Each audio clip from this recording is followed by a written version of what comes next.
राम राम, जय श्री कृष्ण। हम Tikaram सतयोगी YouTube channel से हैं और सतमार्ग नाम की किताब से या सतमार्ग नाम के ग्रंथ से हमने कुछ निकाले हैं सवाल, जो देने होंगे आपको 10 सवालों के जवाब, जिससे आप बन सकते हैं युवा सनातन संगठन भारत के प्रमुख सदस्य और संस्कृत गुरुकुल धाम की शिक्षा घर बैठे प्राप्त कर सकते हैं और दूसरों को भी करा सकते हैं। अगर आपके पास विवेक है, मन में है और हम सब मानव जाति के हैं, तो आपको देने होंगे सिर्फ 10 सवालों के सही सही जवाब। लेकिन उससे पहले टीकाराम सतयोगी को लाइक, सब्सक्राइब एवं शेयर जरूर कीजिए और टिप्पणी कीजिए। टिप्पणी में राम राम कहकर जरूर भेजिए, राम राम लिखकर जरूर भेजिए। राम राम, जय श्री कृष्ण। अगर आपके पास में बुद्धि, बल, विवेक है तो जरूर करेंगे ऐसा।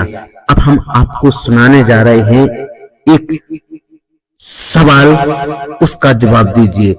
4 आदमी थे, वो अपना गांव छोड़कर दूसरे गांव जा रहे थे। पैदल चलते चलते उनको रास्ते में शाम हो गई। वो भी जंगल में उन लोगों की आपस में बात तय हुई कि जंगल में बिताएंगे। एक आदमी एक पहाड़ जागता रहेगा और 3 आदमी सोएंगे। सब लोगों ने आपस में बात कर ली, ठीक है। वो चारों आदमी कौन कौन थे? एक विश्वकर्मा, दूसरा दर्जी, तीसरा सुनार और चौथा ब्राह्मण था। पहले पहाड़ में बारी आई विश्वकर्मा की, तो उसने सोचा बैठे बैठे क्या करें, समय पास करने के लिए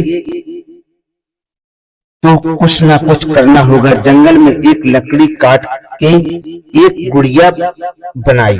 बनाते बनाते बाद में उसका पहाड़ खत्म हो गया तो वह सो गया और दूसरा आदमी दर्जी उठा तो उसने भी यही सोचा, बैठे बैठे समय पास नहीं हो रहा है तो क्या करें। उसने काठ की पुतली को कपड़े पहना दिए।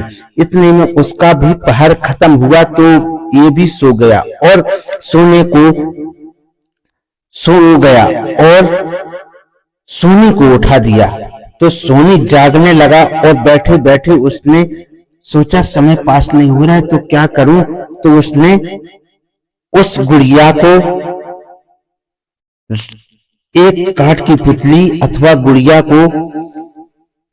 गुड़िया को श्रृंगार कर दिया।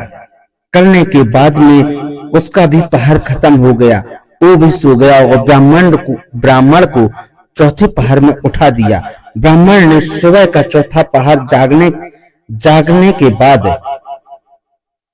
वहां पानी से रखा, वही अपना पानी रखा, उसमें से उसने स्नान किया और उसने वहां देखा एक काठ की सुंदर सी गुड़िया दिखाई दे रही है। तो ब्राह्मण ने उस कमंडलू से जल लेकर मंत्र उच्चारण करके उस गुड़िया के ऊपर छिड़क दिया। देखते ही देखते वह कन्या बन गई और सुबह हो गई तो ये तीनों लोग भी उठ गए और कन्या को देखकर वह चारों आदमी आपस में लड़ने लगे और कहने लगे कि इससे शादी हम करेंगे, इससे शादी हम करेंगे। अब सवाल ये उठता है, उस कन्या से शादी कौन करेगा, कौन करने लायक है? अगर आपके पास में धर्म, विवेक, न्याय है तो बताइए और कमेंट में, टिप्पणी में और उत्तर जरूर लिखकर भेजिए। अगर आप में विवेक है तो।